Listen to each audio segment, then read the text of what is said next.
I've always been interested in paleontology since I was very young. A lot of kids go through a dinosaur phase and I've just never really grown out of it. I knew I wanted to do scientific research and I feel really lucky that I get to do paleontology as my job every day.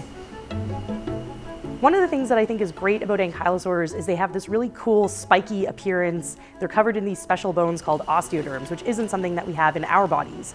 So it's very interesting because they're very unique and they evolve these very unique structures that we don't see in other animals in the fossil record.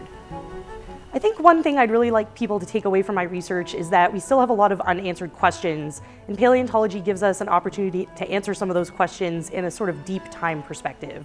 So taking a look at the evolution of life through all of its eons.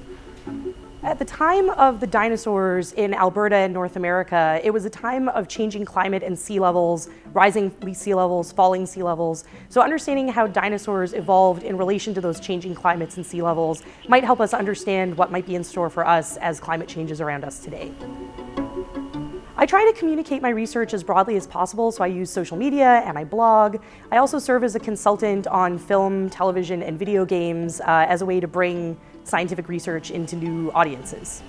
Science can be really challenging for everybody, and so some of the ways that I approach succeeding in science is to be very collaborative, to work together and support my friends and colleagues.